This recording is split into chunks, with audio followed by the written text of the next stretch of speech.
Agriculture de transformation, tel est le vœu de l'État togolais. Le diagnostic est en cours d'élaboration pour évaluer les forces et faiblesses de cette agriculture afin de la rendre plus performante. Vacances utiles à la maison des jeunes d'Avedi, de jeunes élèves ont exhibé leur savoir-faire en matière de création artisanale, une valeur ajoutée à leur éducation scolaire. Calme précaire au Burkina Faso, la médiation de la CEDEAO est toujours en cours. Le président Kafando a été libéré, son premier ministre reste en détention. Bonsoir, merci de regarder le journal sur la télévision togolaise. Un esprit ouvert et créatif, c'est ce qui est recherché chez les jeunes et adolescents pour susciter en eux l'esprit entrepreneurial. Et des jeunes sélectionnés dans Lomé commune viennent de mettre à profit leurs vacances 10 jours d'initiation à divers travaux manuels et activités génératrices de revenus sous l'égide du ministère du Développement à la base de l'artisanat, de la jeunesse et de l'emploi des jeunes. Sylvain Abdou. Séances récréatives et scènes d'animation pour clôturer les activités de la 3e édition des vacances utiles citoyennes du centre aéré des jeunes d'Avedi. Ici, l'ambiance était au rendez-vous. Plus de 200 jeunes ont pris part à ces activités socio-éducatives, culturelles et de loisirs initiées par le ministère en charge du développement à la base. Ceci afin de leur permettre de mettre à profit non seulement les vacances, mais aussi susciter et développer en eux des aptitudes, notamment l'esprit de créativité et du leadership. Perlage, décoration et bien d'autres, voilà les différentes disciplines auxquelles ils se sont familiarisés pour mieux s'épanouir. Nous avons appris beaucoup de choses, la décoration des tapettes, la préparation de savon liquide, du balsam, du shampoing, la sérigraphie, le perlage et surtout la cuisine qui a été une innovation cette année. Je pense que ce sont des occasions comme ça qui peuvent permettre aux enfants de se retrouver, de fraterniser, de comprendre que même si nous avons des différences culturelles, même si nous venons d'horizons divers, nous sommes appelés à cohabiter ensemble, à marcher ensemble pour permettre à notre nation de pouvoir avancer. Les 10 jours passés dans ce centre n'ont pas été vains selon les jeunes. En tout cas, ces expositions issues de leur savoir-faire en sont quelques illustrations. La ministre Victoire Toméga Dogbe s'est réjouie des produits finis et a appelé les jeunes à plus de courage et d'assiduité pour être de véritables leaders de demain. Nous voulons que la jeunesse togolaise soit toujours bien formée, bien éduquée. Et pour cela, il faut absolument que vous puissiez passer une bonne année scolaire. Donc à tous les jeunes ici, je souhaite d'abord une bonne fin de vacances. Soyez prudents parce que nous avons besoin de vous tous en pleine santé, en pleine forme. Mais également, je voudrais vous souhaiter une bonne année scolaire, plein succès à vous tous. Soyez assidus, soyez toujours engagés, soyez toujours disciplinés et soyez toujours excellents. L'objectif du programme est de promouvoir la culture de l'excellence et de favoriser l'intégration sociale des jeunes citoyens. Son exécution suscite aujourd'hui un engouement auprès des jeunes et contribue à l'instauration d'un climat de cohésion sociale et de solidarité nationale. L'esprit est le même, mais le contexte diffère. Ceux que vous allez voir maintenant sont des enfants handicapés de la préfecture de l'Est Mono. Ils ont bénéficié d'une sortie récréative et d'échanges socioculturels. C'est la concrétisation du projet Promotion des droits des enfants handicapés à travers la réadaptation à base communautaire projet initié par Plan Togo. Rachel Aoukou. Ils sont des enfants handicapés et visitent pour la plupart la première fois Lomé. Ils viennent de 8 différentes communautés de la préfecture de l'Est Mono et bénéficient de ce camp de récréation et d'échanges socioculturels dans le contexte du projet Promotion des droits des enfants handicapés à travers la réadaptation à base communautaire de Plan International Togo. Vous savez, dans nos communautés, les personnes handicapées sont marginalisées et donc privées de certains de leurs droits.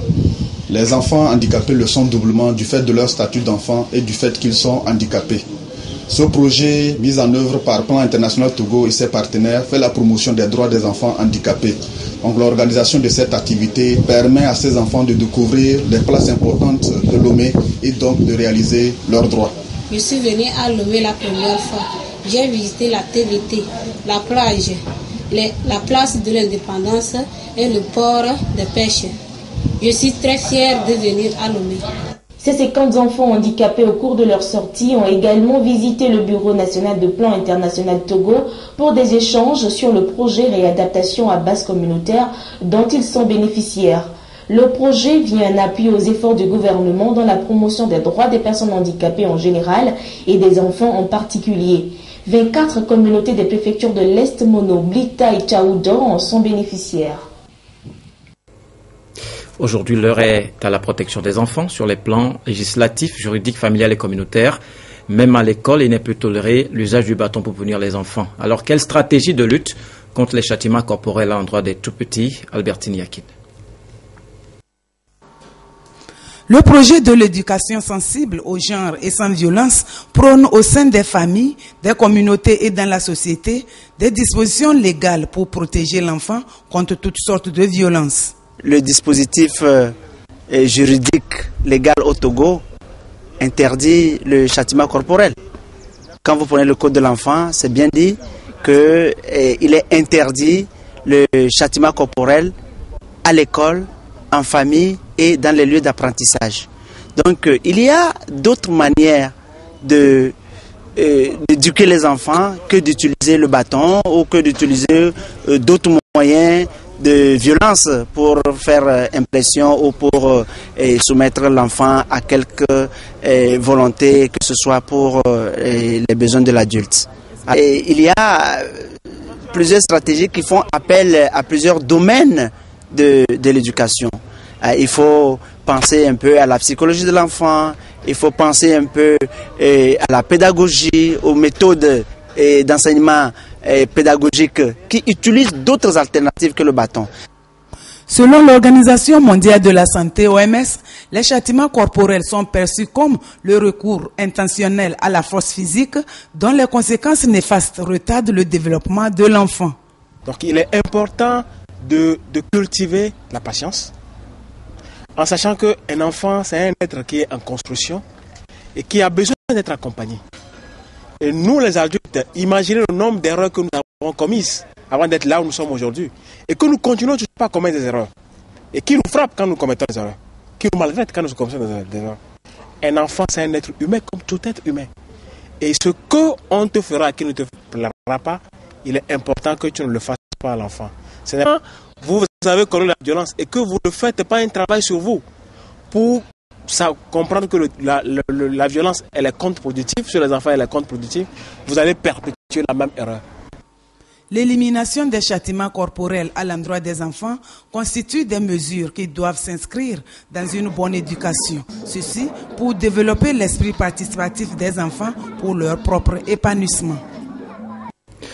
Le Conseil des établissements privés d'enseignement supérieur vient de tenir une importante session.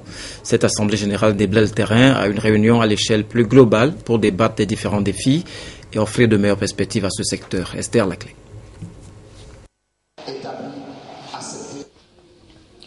Le Conseil des établissements privés d'enseignement supérieur CEPES sera bientôt en assemblée générale ordinaire pour les états généraux de l'enseignement supérieur privé du Togo. Il s'est donc agi au cours de ces assises de jeter les bases de cette prochaine rencontre qui vise sans nul doute à préparer la rentrée scolaire 2015-2016. Il s'agit de réfléchir avec les établissements d'enseignement supérieur privé sur les problèmes qui nous touchent. Principalement, nous avons évoqué la question de l'agrément. On a élevé de façon drastique ce montant-là qui est passé de 200 000 à 5 millions. Et nous savons que les établissements d'enseignement privé, supérieur privé, ont beaucoup de problèmes. Mais nous sommes des acteurs sur le terrain. Et sur le terrain, nous rencontrons bien sûr des difficultés de tout genre. Et il est important quand même que nous puissions faire, nous, des recommandations à nos ministères pour que des décisions adéquates puissent être prises à haut niveau. Le CEPES a pour objectif d'œuvrer pour l'harmonisation et la bonne marche des établissements privés au Togo. En tant que partenaire de l'État, ces écoles ont un rôle à jouer dans la formation de la jeunesse. Les universités publiques ont les ressources humaines compétentes. Ils peuvent aider par des échanges, par des accords de coopération les établissements privés. C'est pour ça que nous avons créé cette convention qui regroupe donc les établissements privés d'enseignement supérieur et les universités publiques du Togo. Le CEPES, dans le contexte de sa politique, entend également défendre les droits et les intérêts de ses membres. Une cinquantaine d'écoles agréées par le ministère de l'Enseignement supérieur du Togo a pris part à cette 3e Assemblée générale du Conseil. Pour la modernisation et la mécanisation de l'agriculture au Togo, une nouvelle politique agricole s'impose. Du 15 au 18 septembre, des acteurs du monde agricole, des experts et cadres des ministères impliqués se sont retrouvés à Notchin pour analyser les faiblesses et les forces du secteur en vue de l'élaboration d'une nouvelle politique agricole du Togo assortie d'un plan stratégique de transformation des produits. Augustin Kossi, Carmen Madjiakakou. Le secteur agricole au Togo se révèle de plus en plus porteur et pourvoyeur d'emplois. Les résultats enregistrés ces 5 dernières années en disent long. Ils ont contribué à la sécurité alimentaire, à l'accroissement des revenus des paysans et à la croissance économique. Mais il faudra aller plus loin et plus vite en dotant le pays d'une nouvelle politique agricole assortie d'un plan stratégique. À Noché, acteurs du secteur, partenaires techniques et financiers, cadres des ministères impliqués ont planché sur ce sujet.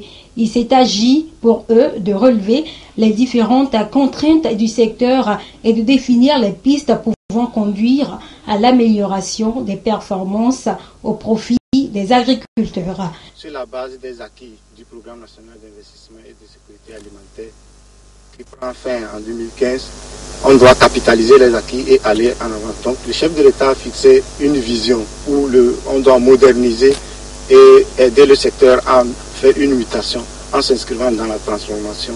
5 thèmes stratégiques ont permis aux participants de faire le diagnostic du secteur.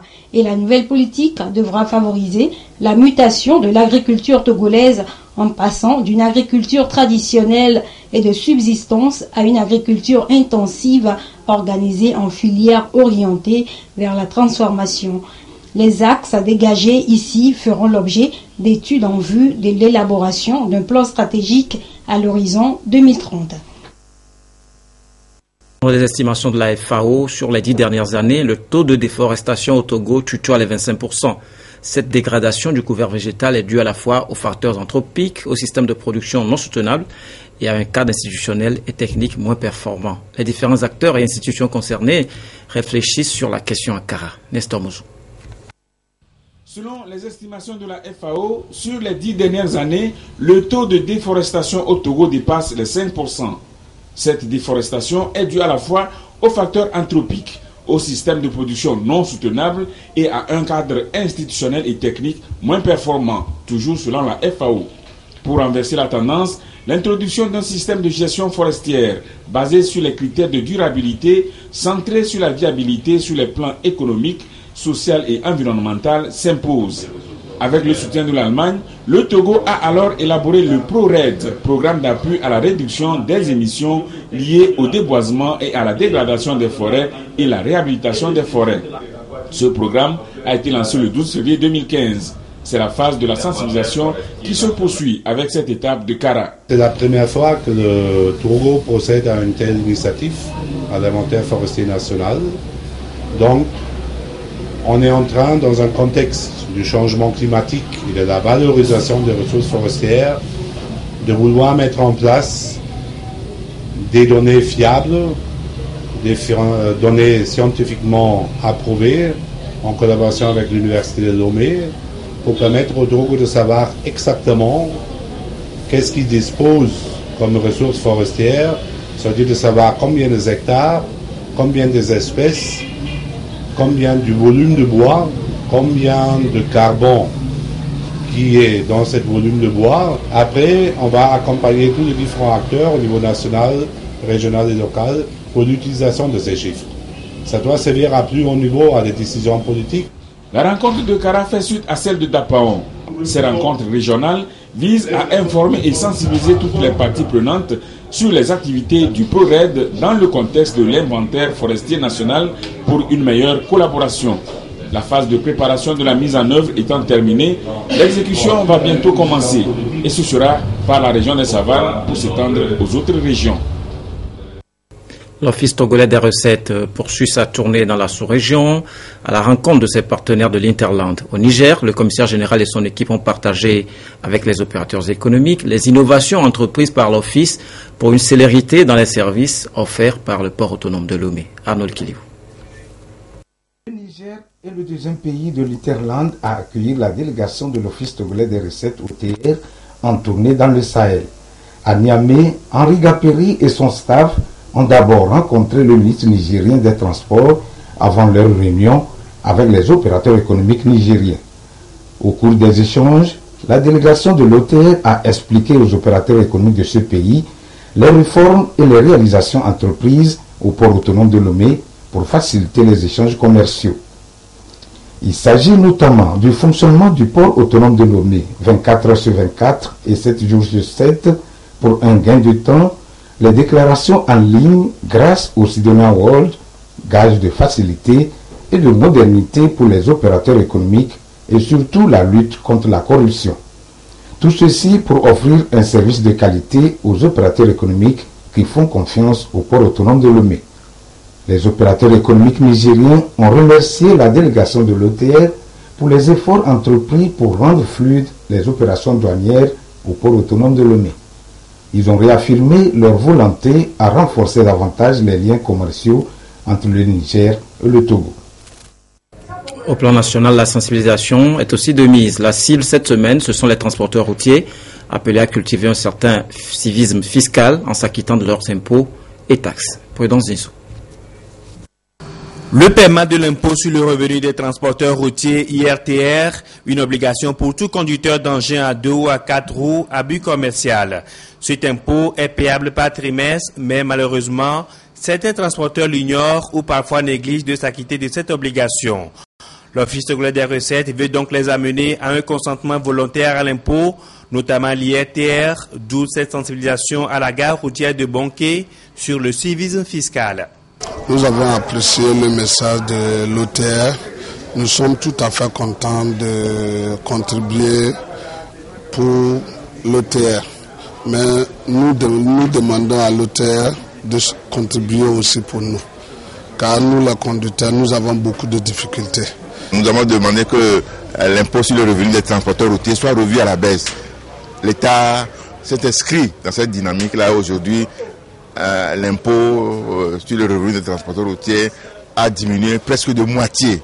Nous avons demandé que l'on mette sur place ici un kiosque qui leur permet, dès qu'ils viennent à la gare pour le chargement, s'ils n'ont pas encore payé cet impôt-là, d'aller rapidement sur place et de payer cet impôt directement.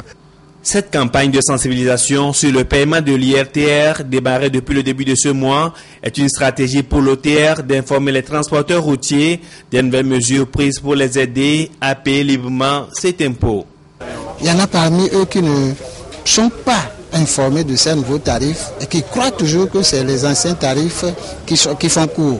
Aujourd'hui, nous avons porté ces messages à leur connaissance et en plus, nous avons profité de l'occasion pour enregistrer leurs doléances. Ils en ont. Et ils ont porté ces doléances à notre connaissance à travers leur président. Nous avons enregistré ces messages, ces doléances et que nous allons porter à la connaissance de nos autorités pour que prochainement une solution soit trouvée. La sensibilisation va se poursuivre dans d'autres villes du pays au niveau des gares routières pour que le civisme fiscal rentre progressivement dans les habitudes de tous les transporteurs routiers du Togo. Calme précaire aujourd'hui à Ouagadougou, rue déserte, magasins fermés. Le coup d'État de mercredi a bouleversé les activités dans l'ensemble du pays. La médiation de la CEDEAO est toujours en cours, menée par Macky Sall du Sénégal et Aïe Boni du Bénin. De l'aéroport, Gilbert Diendéré, le général putschiste, venu en personne accueillir Macky Sall. Le président sénégalais, également président de la CEDEAO, a une mission, tenter de ramener l'ordre dans le pays et libérer le président et ses ministres. À ses côtés pour entamer les discussions, Thomas Boniyayi, le président béninois. Mais malgré l'espoir d'une médiation internationale et après 2 jours de couvre-feu, les habitants excédés ont de nouveau exprimé leur colère ce vendredi dans les rues de la capitale. Mais difficile de se rassembler, les soldats du régiment de sécurité présidentielle très présents n'ont pas hésité à s'en prendre aux manifestants. tirer quoi. Ils sont tirés beaucoup, ils sont tirés ici. Mais pas ça, ils sont entrés dans mon truc quoi.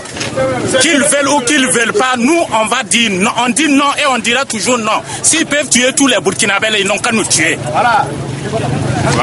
Ils vont pas voler notre démocratie pour rien. Dans les faubourgs de la capitale et les autres villes du pays, d'autres rassemblements ont eu lieu, cette fois dans le calme, à l'abri des tirs du RSP, qui pourtant multiplient les gestes d'apaisement. Les frontières terrestres et aériennes du pays, qui avaient été fermées jeudi, ont été rouvertes. Gilbert Dendéré s'est aussi engagé à ne pas rester longtemps au pouvoir. Autre annonce, la libération du président de transition Michel Kafando, 2 jours après son arrestation. Oui, je confirme la libération du président Kafando. Il est domicile officiel. Et le Premier ministre, lui, il est toujours à résidence surveillée.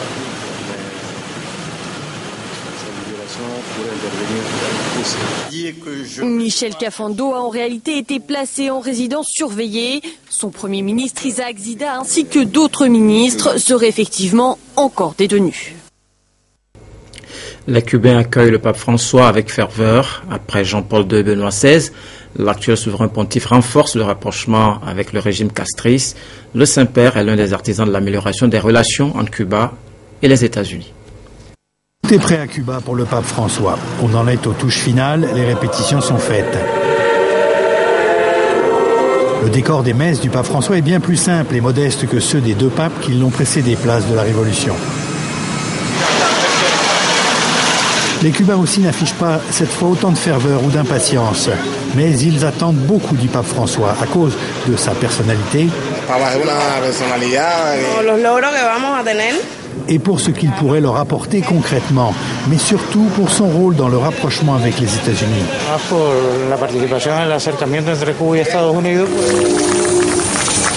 Benoît XVI en 2012 avait consacré la réconciliation de l'Église cubaine avec l'État, illustrée par la libération de détenus de conscience.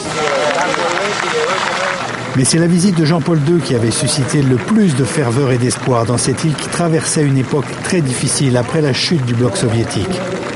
Après un parcours et des réceptions spectaculaires, il avait quitté Cuba avec cette phrase.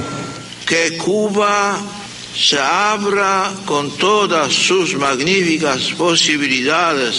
Que Cuba s'ouvre au monde et que le monde s'ouvre à Cuba. Mais tout s'est refermé. Cela ne s'est pas produit, mais aujourd'hui la prophétie de Jean-Paul II se réalise. On lui avait demandé quand on en verrait les fruits, il avait répondu « Qui vivra verra ». Mais maintenant, ce qu'il a semé commence à porter ses fruits. Le monde, c'est-à-dire les États-Unis, s'ouvre à Cuba. Et au Vatican, le président Raúl Castro n'a pas hésité à exprimer tout son enthousiasme pour le pape argentin. Non seulement il ira à toutes ses messes à Cuba, mais il est même prêt à commencer à prier et à redevenir catholique. Le pape François réserve-t-il d'autres surprises ? On aime les surprises, dit Orlando Marquez, les surprises positives. Les 2 papes précédents avaient célébré leur messe de l'autre côté de la place de la Révolution. Le pape François, lui, dimanche, fera face à l'Est et il aura immédiatement à sa gauche l'effigie d'un autre Argentin célèbre, Che Guevara. Après la messe, il s'entretiendra avec le président Raúl Castro en face et très probablement avec Fidel Castro. Curiosité du côté des Cubains pour découvrir le pape et au même moment, stupéfaction et enchantement au niveau des pèlerins togolais qui viennent de séjourner en Israël. Ils ont plein d'histoires à raconter sur ce qu'ils ont vu et entendu en suivant les traces du Christ en Terre Sainte. Rachel Aoko.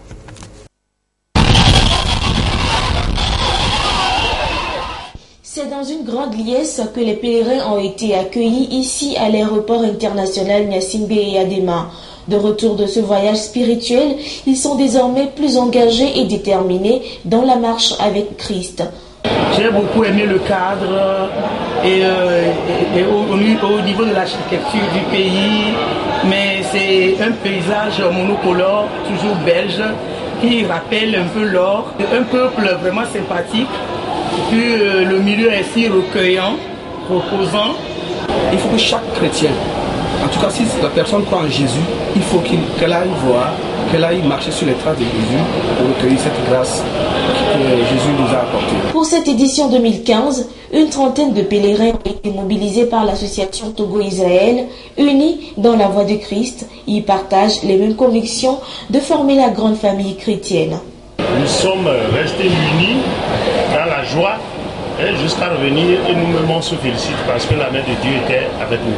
Nous avons prié pour le Togo, prié pour la paix, prié pour la prospérité, prié pour l'unité du peuple togolais, pour que le début du développement qui a commencé puisse continuer et se terminer dans les bonnes conditions. Marcher sur les pas du Christ pour approfondir leur foi, ces pèlerins ont 8 jours pour vivre cette nouvelle expérience en Israël. Apothéose de la deuxième édition de la journée de l'entrepreneuriat et du développement. Un concert géant a eu lieu vendredi à l'espace Blue Zone à Kakaveli à Lomé. Concert initié par le FAEJ, Fonds d'appui aux initiatives économiques des jeunes et ses partenaires. Reportage Eric Tianico, Esther Laclé.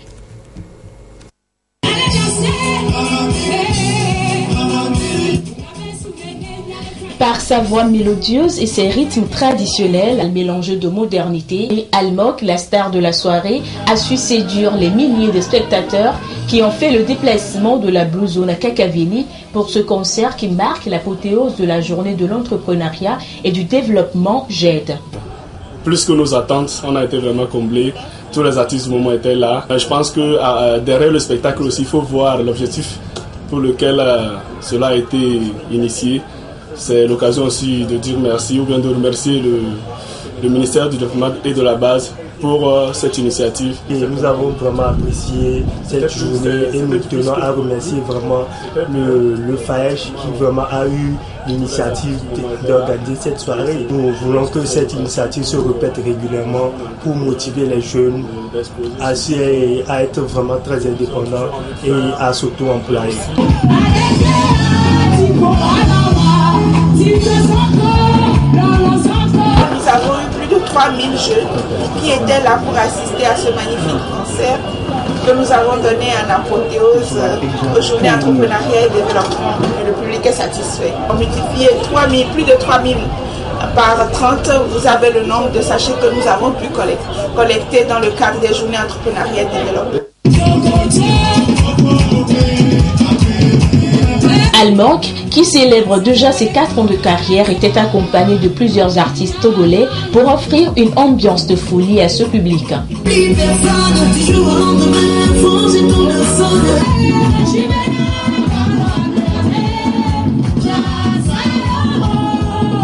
Pour la ministre en charge du développement à la base, le bilan est plus que satisfaisant. Ce qu'il faut noter, c'est cette mobilisation qu'a sorte des jeunes, cet enthousiasme qu'ils ont affiché, mais c'est surtout aussi cette volonté de pouvoir faire quelque chose de nouveau. Nous espérons que les jeunes sont un peu partis après ces 4 journées, tout plein de bonnes choses, de bonnes idées, parce que ce que nous recherchons pour ces jeunes, c'est de créer, c'est d'innover, c'est de se découvrir et de découvrir également qu'ils peuvent apporter quelque chose de très beau, de très différent pour leur communauté, pour leur environnement. Et c'est cela ce que nous faisons pour assurer la promotion de l'emploi des jeunes dans notre pays. Les sachets plastiques usés collectionnés à l'entrée de ce spectacle serviront à fabriquer des pavés. L'acte 2 de la GED aura le mérite de susciter chez les jeunes entrepreneurs le goût de protéger l'environnement dans leurs initiatives.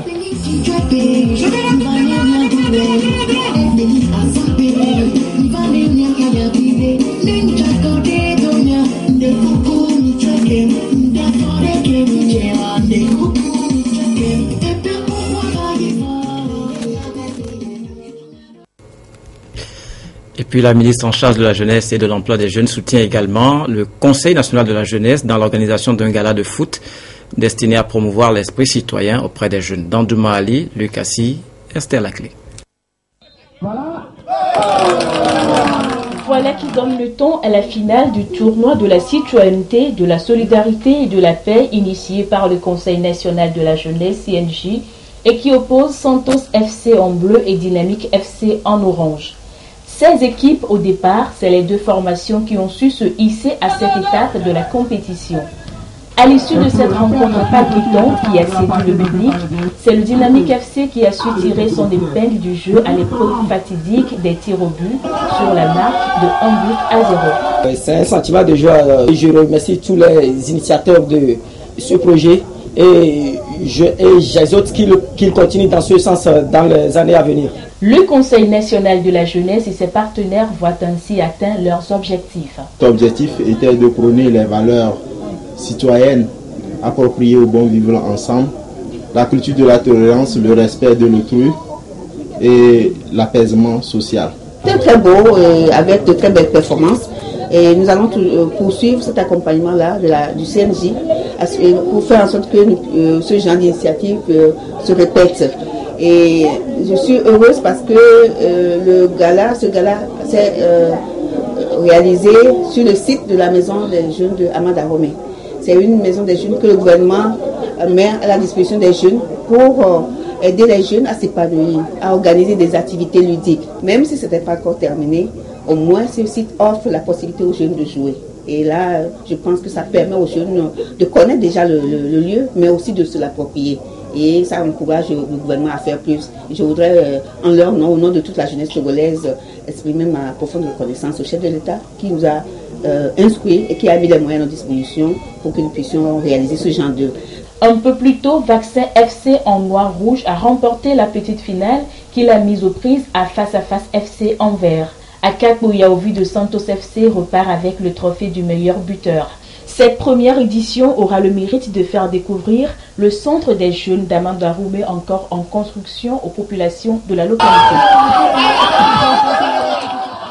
Voilà, merci à toute l'équipe technique. Merci aussi à vous, chers amis téléspectateurs, de nous avoir suivis. Notre dernière édition à 22h30 vous sera présentée par Isidore Koubatine.